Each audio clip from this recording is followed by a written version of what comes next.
जय भीम नमो बुद्धाय. आपल्या चॅनलमध्ये तुमचे स्वागत आहे.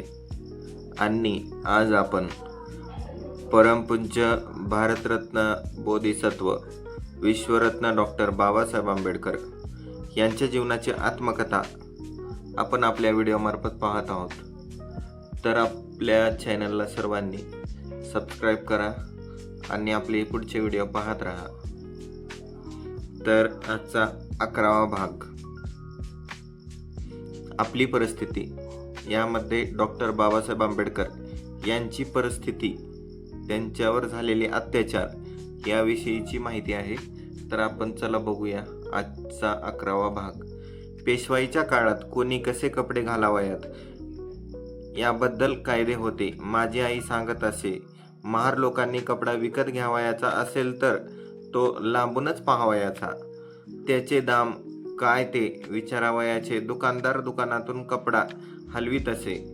कपडा घेतला तर तांब्यात पाणी आणायचे व त्यावर कपड्यावर शिंपवायचे. नवीन कपडा चिखलात घासायचा, कारण महारांनी नवीन कपडा घालू नये म्हणून. डॉक्टर बाबासाहेब आंबेडकर हे सांगतात की फाटलेला कपडा त्यांनी वापरावयाचा. मातीमध्ये गुळसलेले लुगड्यामध्ये 2 बोट घालून त्यांचे 2 भाग करावयाचे. नंतर महाराने पैसे ठेवायचे व ते घेऊन जायचे. आम्ही लोक लंगोट्या लावतो ते पेशव्याची आज्ञा होती.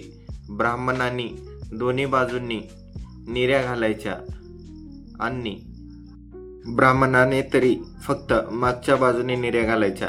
भंडारी लोकांनी ढुंगणाला रुमाल लावून त्याचा मोठा भाग ढुंगणाभोवती गुंडाळावायचा, असा नियम होता. इंग्रज सरकार मुंबई ब्रिटिश सरकारने ताब्यात घेतल्यानंतर त्यांनी सोनारावर पेशव्याचा फार मोठा डोळा होता. सोनार म्हणत आम्ही ब्राह्मण आणि पेशवे म्हणत आम्ही ब्राह्मण, या दोघांमध्ये वादविवाद होत असे. तरी त्यांनी सोनार ब्राह्मणासारखी धोतर नेसत त्यांनी अशी धोतरे नेसू नयेत म्हणून भ्रष्टाचार झाला. म्हणूनच सर्व पत्रामध्ये खळबळ उडाली. ब्रिटिशांनी धर्म बुडविला असे लोक ओरडू लागले. साहेब बारवेल पेशव्यांची तक्रार साहेबांनी ऐकून घेतली. पेशवे म्हणाले, आमच्या पूर्वीच्या प्रजाजनावर निर्बंध होते ते तुमच्या राज्यात आलेले कसोटा घातला. ईस्ट इंडिया कंपनी ही वेळेला बालक होती. बालकेश्वराला महाराज लोक होते. मुख्य अधिकाऱ्यांनी तक्रार ऐकून घेतली आणि त्यांनी महाजन लोकांना बोलावून चौकशी केली. सोनार कसोटा घालीत होते, सोनारांनी कसोटा घालायचा नाही. पंचांनी 50 रुपये दंड सांगितला. आता लोक कोट पाटलोन घालतात. महार लोक काय करीत होते त्यावेळेस? रात्री उठून गावभर हिंडायचे. सकाळचा काहीतरी भाकर तुकडा राहिला असेल तर तो खावयाचा. फलटण गावामध्ये महार होते. त्यांची 24 बिघे जमीन होती.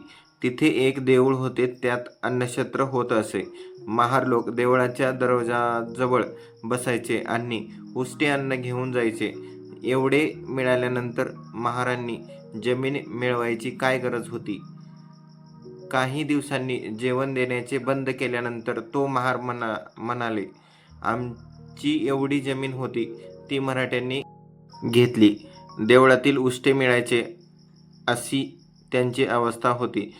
जळगावला श्रद्धा झाले तरी महार भिकाऱ्यासारखे कचऱ्यावर बसायचे. हा ख्रिस्ताव झाला, तोंडाचा घास काढला यांनी, त्याचे कसे बरे होईल असे लोक मला म्हणत. हजारो वर्षापासून परवापर्यंत आपल्या समाजामधून काहीही माणूस ग्रॅज्युएट अगर विद्वान होऊ शकला नाही. मला सांगावयास हरकत नाही की माझ्या शाळेत झाडलोट करणारी एक बाई होती. ती मराठा होती. ती मला शिवत नसे. माझी आई मला सांगत असे की मोठ्या माणसास मामा म्हणत जा. पोस्टमॅनला मी मामा म्हणत असे.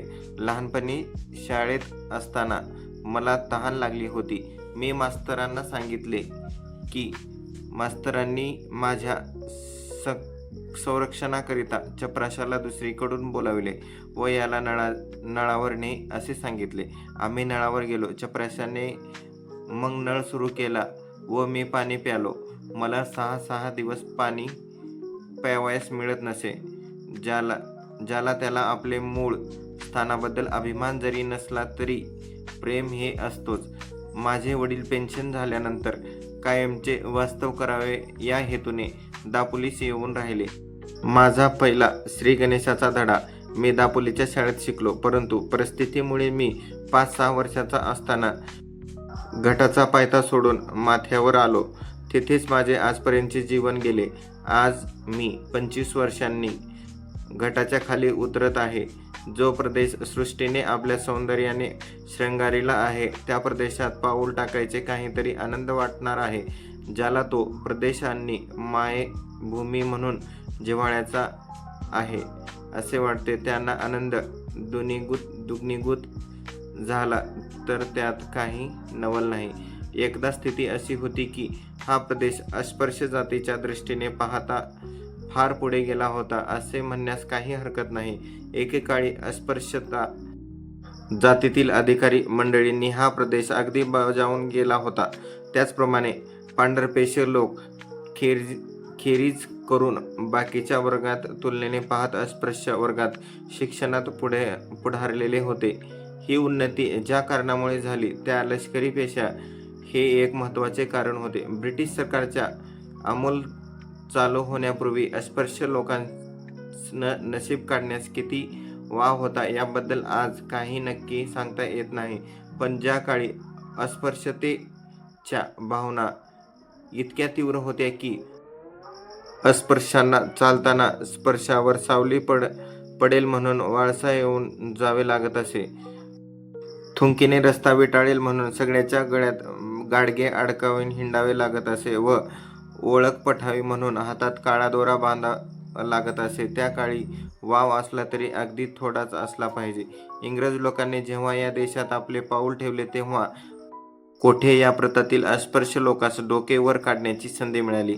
या संधीचा फायदा घेऊन आणि त्यांनी आपल्या अंगी किती शौर्य आहे, किती तेज आहे आणि किती बुद्धिमत्ता, किती वरच्या दर्जाची हे सिद्ध करून दाखवले. त्यावेळी सुधारलेला ब्राह्मण अथवा तत्सम वर्ग सोडला तर ज्या आम्हाला आज अस्पृश्य म्हणून करण्यात येते ते आम्ही इतर जातीपेक्षा फारच पुढारलेलो होतो.